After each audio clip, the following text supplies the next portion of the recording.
In 1903, the Wright brothers invented the airplane.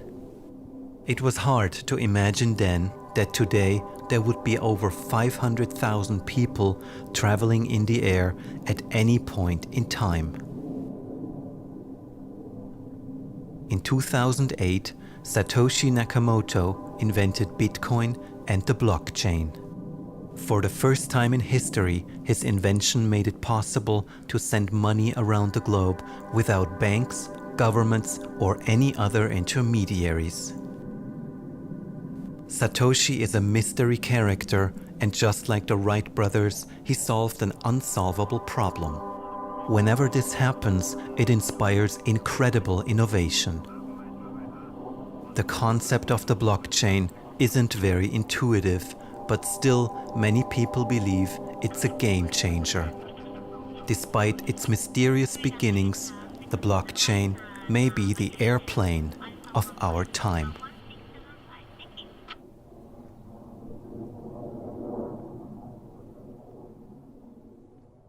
I found out about blockchain first, as most people around that time were, through Bitcoin. And personally, at first, I thought that Bitcoin was an absolutely terrible idea. I was teaching at Stanford back in 2010, and a teaching assistant for the class sent me an article. She said, oh, there's this really cool thing. It's open source money. And I remember thinking, open source money, isn't that cool? But it'll probably never work. I did what most people do the first moment they are exposed to Bitcoin. I discounted it. I thought this was silly internet money.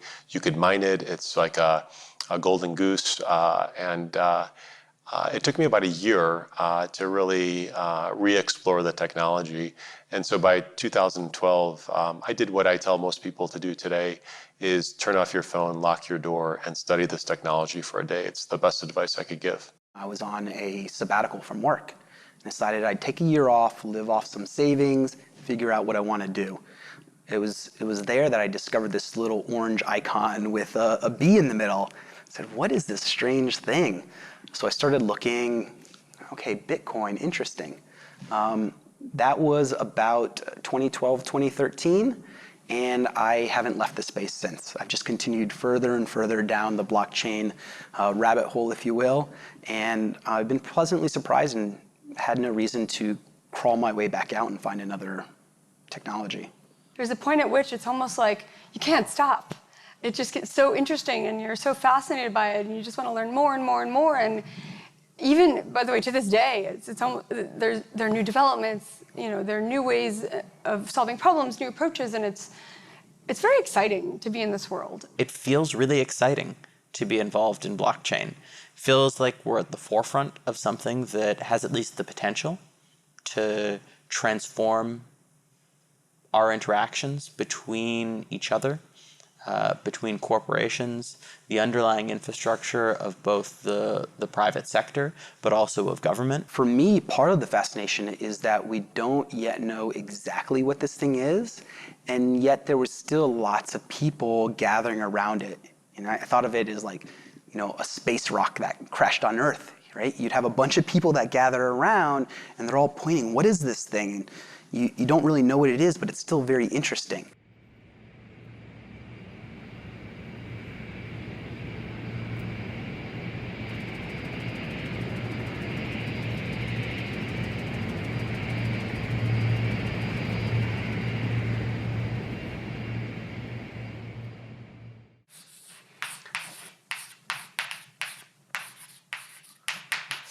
So for me personally, the blockchain has two main technical ingredients. So one ingredient is cryptography. And when I say cryptography, I really mean asymmetric cryptography. And the other ingredient is so-called distributed systems. But these are the two main things. If you understand these two things, then basically you understand all the technical details of blockchain or Bitcoin, for that matter. You have the ability to create records that are indelible. You have the ability to transfer value by making updates to those records. And you have the ability to automate updates to the records through these things called smart contracts. And that means potentially that you could transform the structure of financial services. Today, there are all sorts of institutions that exist to maintain sets of records, to be a trusted third party is the industry parlance for it. And that role is potentially fundamentally reshaped. Blockchains are networks. And networks that we see today, Alibaba, Airbnb, Uber, those are interesting networks, but they're centralized networks. Here, you're going to have networks that are decentralized, that are working more on as a cooperative. I think some of the challenges will be what are the economics of those networks, what are the economics of certain blockchains versus today's discussion, which is all about the technology. I think tomorrow's discussion will be about how do you build network effects off of these new railroads. And what's especially interesting for me is that it was a grassroots movement from the technology sector, not sort of the movement of established businesses trying to get in to find a new selling point. It's really a bottom-up movement from us geeks. It's one of the most amazing things in science that happened in the last 100 years, that this thing is actually possible, that you can digitally sign transactions or other kinds of information so that you can prove to people that you actually signed this. It's much more secure than these, curvy, wriggly signatures we usually use in our everyday life. And it probably will replace those things soon enough.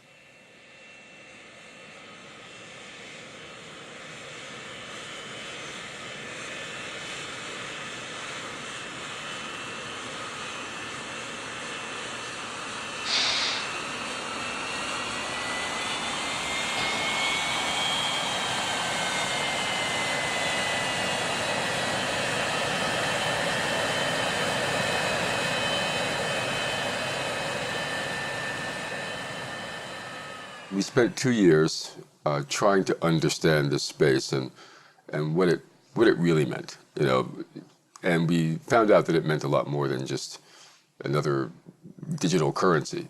It actually, as the blockchain became more influential in our thinking, we began to realize that it was a profound shift in how the internet could be used to create new forms of value, and how it could be used to enfranchise, and include people in global finance. We've had the internet for years now, and on the internet, still nobody knows whether you're a dog or not. Identity fraud is completely out of control, data breach. So, the area where we need some new thinking is in the sort of in the identity space. So maybe the technology brings something new into that space, and we need it fairly quickly, because we haven't fixed the identity problem for people, but we're about to put 10 billion, trillion, gazillion things on the internet. We can have a trust relationship without really having ever met each other or having done business at all with each other. I think that's fundamental, one of the fundamental things. Security is another.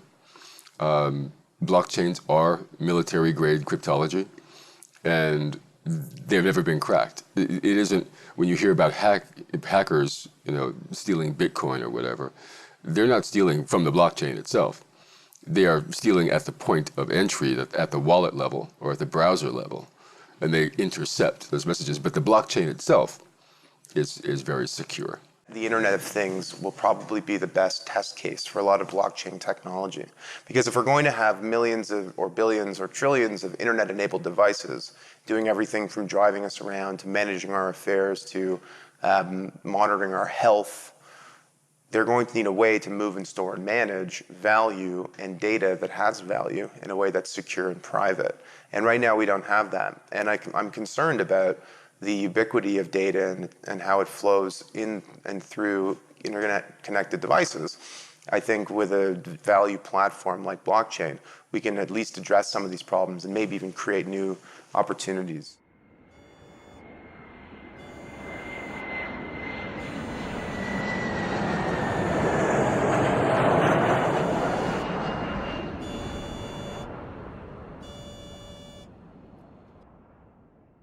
cannot sit in our office and study and whatever. Of course, we do that as well, but we need to go out. We need to participate in this whole blockchain community. And honestly, what is very new to me, especially the younger person in my team, how enthusiastic they are about it. So if there is a hackathon, for example, organized, whatever, they never come to me and say, Jan, can I go there? Can I get some money for that? They just go. You know, they're just so interested. They just go and participate and share what they learned, and we have further discussion. And I believe this is really a new way also for us how we deal with this kind of new technology. We are really in the middle of it. Nobody tells us what to do. It's really we together shaping, let's say, what the ambition, what we stand for in the end for blockchain. We need to be much more technological. We need to have an awareness of how something is programmed in order also to check if the programming is correctly or not. So these might be a kind of capabilities that at the moment we have, but not in the way that it's needed for the future. So I think in the future you always need to have a kind of IT or technological link to the things in order to understand them. Otherwise you always need your IT guy sitting next to you, helping you in the understanding of the problem. This is not something that's going to impact one or two industries. It's going to affect every industry in the same way that the internal combustion engine affected almost every industry, the same way the internet affected almost every industry, the way the steam engine created new industries. So this is one of those big generational technology shifts that will require a concerted and focused response. Otherwise, you'll miss the boat. And I think we are all also in the financial service industry trying to recognize that we don't have to be defensive of that, but we rather have to embrace not just this technology, but this enabler that it brings us to actually access a vastly underutilized or undiscovered market that we have to really do business with on an eye-to-eye level. We talk to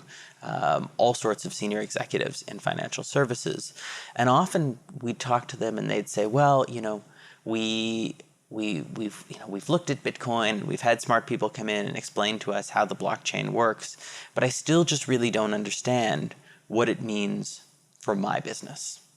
And I think that makes sense in a way, because if you think about an iPhone, for example, what's really important when a new iPhone comes out? Is it that there's some new chipset, or they have some new way of compressing frequencies? I'm not an engineer. I don't know how any of that works.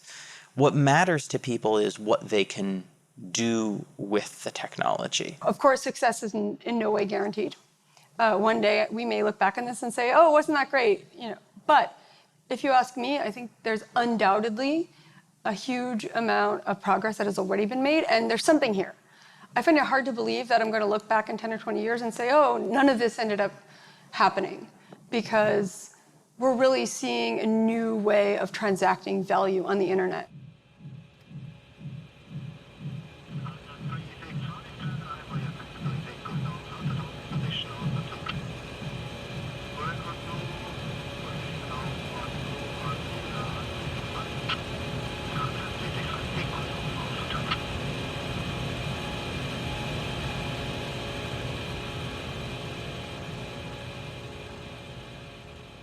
I know how big financial institutions work. First of all, they're not going to run out and do something reckless with technology. This is people's money and livelihood that they're working with, right? So these are slow upgrade processes.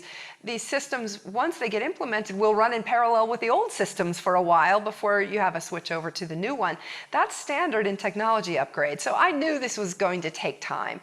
But yes, sure, there are antagonists. There are players who are threatened by their business model. It's the AT&T, Verizon, Kodak analogy again. Their business model is threatened by this. And of course, they're going to do things to try to slow down and water down the transformational networks that are being developed. And so there's a game theory approach to how the technology is being rolled out in the markets, for sure. We made different roundtables here in Zug after the start of this Bitcoin experiment. And for example, we invited banks which are living here in Zug, people from Zug, bankers from Zug, and we tried to connect them with people of the Zug Crypto Valley. And okay, they have been talking together, but these bankers were not so very happy. Okay, they said there are different things with law, and it's not so easy for us. But it's also a question of attitude. I think it's the same thing as for our city, for our administration. The banks have to get ready.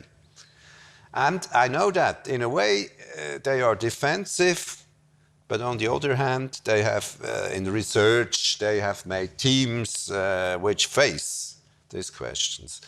And maybe they are waiting a little bit now, but they can't deny it, I'm sure.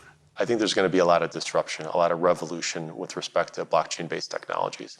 And what that's going to drive is not necessarily banks worrying about other banks being competitors. What banks worry about is the bank of one. You know, the next generation of a banking network that's resident on a phone, that's decentralized, that's distributed, and is based on a digital token, a digital asset that's not necessarily issued by a bank or a government or anybody else. So it creates all these different permutations and opportunities, not only for enterprises and governments, but also for society. We see a lot of examples of banks and consulting companies and other Big Four audit firms talking about how they can strip cost out of the business of, I don't know, trading in public markets or, whatever it might be. But if you take the example of public markets, how can you cut cost out of a market that doesn't exist in the future? What if the trading of securities happens peer-to-peer in the marketplace that doesn't have the traditional intermediaries of exchanges and brokers and agents and escrow agents and clearinghouses and all these other parties that we rely on? That's the cost you're cutting out, but what if the market can function without them? So the important thing for big leaders of big companies is not just to think about cost, but also to think strategically. What can this technology enable me to do that I wasn't able to do in the past? I think it's going to take a long time for it to weave its way into the system. It may take a normal tech upgrade cycle for it to fully weave its way into the system, but I've said publicly, I think within 20 years, that financial services will be just software. And the smart contracts technology in particular is going to automate a lot of the things that institutions and people handle today.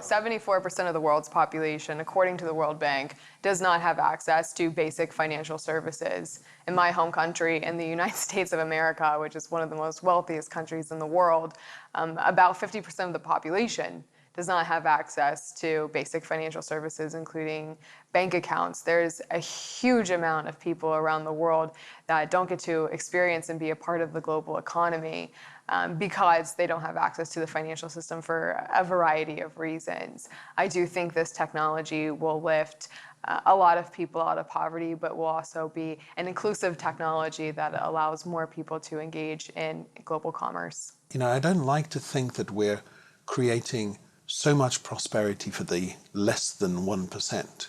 I like to think of purpose-led businesses. And by the way, that's the trick, I think, for large corporations, is to understand that the cost efficiencies of embracing this new technology will potentially widen their accessible markets at a cost that's reasonable. And that in itself will create prosperity in different areas. Something that I think we should think about. Pretty soon, when smartphones can be had for less than $5 each, which is right around the corner, nearly every person living in poverty on Earth will have access to a smartphone and be connected to a network. That is game-changing in and of itself. When you have digital wallets on these phones and you have the ability to trade assets, we're going to answer that question, what happens when everybody has money? Because capitalism itself has thrived in some areas by the natural exclusion of others from markets. It actually uses that scarcity principle as its driving basis. So what happens when money is not scarce? We will look at people and say, okay, what is the things that I cannot do, and that we can, join forces. Much more than today, where we look at people and say, okay, how big is your car and how much money do you have on your bank account? So I believe that the future will be even more human or humane, than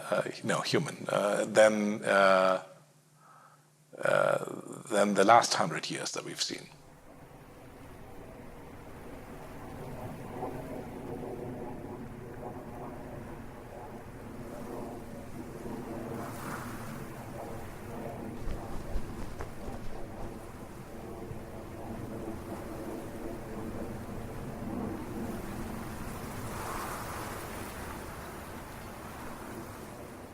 So I don't think blockchain is a revolution. I think it has been done forever, like for 40 years, which is really forever in computer science in my domain. So both parts, both ingredients, the security and the distributed systems, have been around since the 70s, basically, since the early 70s. And this is not a revolution. But the revolution, in some sense, or the evolution, is that jobs will change.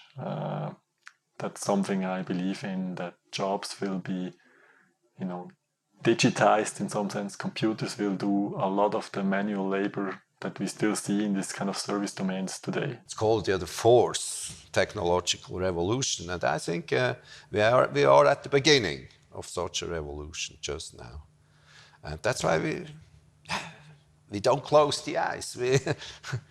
And some people say, okay, there will be much trouble, people will lose their work and everything, jobless people. And I'm sure it will happen, but it's better we face it than we deny it. Offshore working or automation or robots, are they threatening our work? And it's a real life question when your own son, who's prepared to go to get an advanced education, asking you that question. And I concluded that yes, I do have a genuine answer, that it's not threatening.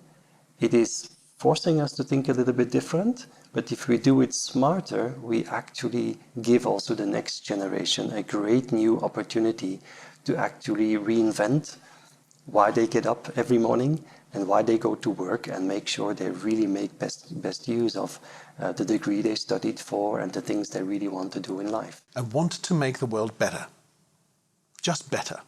Okay, and whatever my measure of better is, or yours, is what might be valued by society. But the other thing is this wonderful opportunity to create a little bit of prosperity, because what prosperity offers you is independence. We don't have to have people who are living in squalor and simply, fighting for a handful of rice every day. There's too much. There's too much in the world to live like that anymore. And I think that certain countries, I think even certain corporations are beginning to understand that. And certainly this movement, this blockchain movement, is the technology underpinning, the technology part of that mindset which exists offline as well. The idea is out, and if it's not being realized here, it may be realized there, or even in the internet, uncontrollable. So Bitcoin is here. Bitcoin is here to stay, and it will become bigger and bigger, as the blockchain, of course, as cryptocurrencies, as the possibilities which are connected to the blockchain and cryptocurrencies.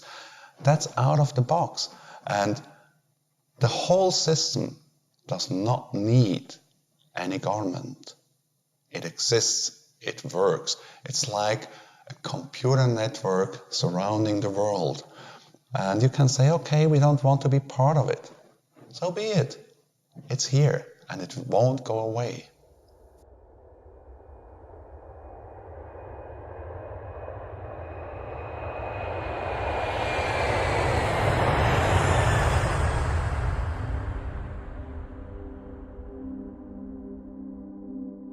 I feel like this is a generational opportunity for entrepreneurs and investors. And I quite frankly have not seen something as exciting in my entire investment career. Let's try to build a new system that has better trade-offs, that has better features, that has less downsides. And let's make it work. Now the pendulum's going to swing back. And what that's going to do is, frankly, make confidence in capital markets higher. Blockchain has enormous potential implications outside of financial services. And we might even actually see the full-scale implementation of some of those more real-world applications leapfrog financial services. This invention, when it came up in the 70s, this is really one of the totally groundbreaking ideas, right? It will change society for sure in many domains. It already has changed society in the sense that the internet is in some sense a secure place that you can, make transactions on the internet. The potential for creating trust, or even permissionless trust, within the internet, that's something that we haven't had before.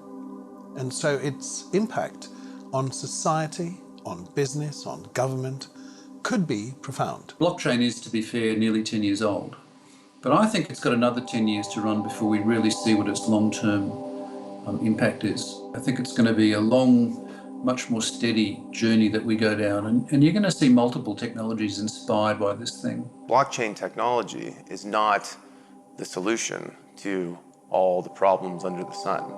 And I think as it matures, we will begin to see its potential benefits, but also its limitations. You can deny it or you can face it.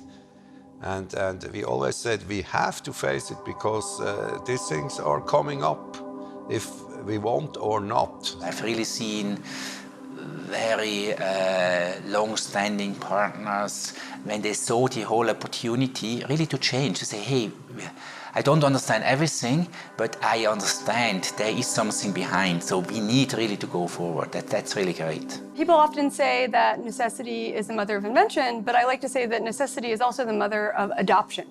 Because if there's a real use case that people need a technology for, well, they'll start using it. I started with Commodore, we had Atari, we had Apple. At some point in time, Windows came, and everybody just started to use Windows without asking what is the code behind it?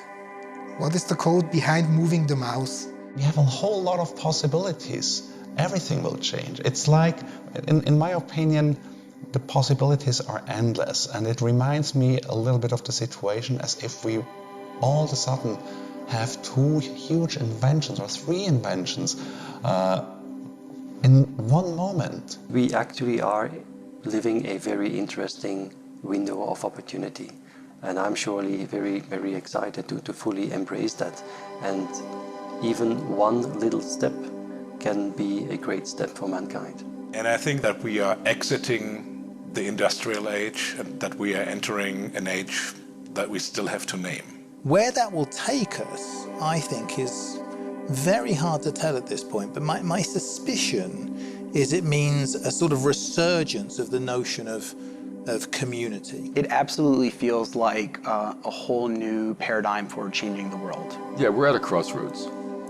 We're at a crossroads here. We have the wherewithal now to create technology that would actually help the entire human race. The question is, will we do it? But we can do it now. There's so much innovation that blockchain technology has spurred all throughout the world, and I have absolutely no doubt in my mind that this technology is going to affect everybody. I would say in 10, 20 years time frame, there won't be a human being whose life is not impacted by this technology.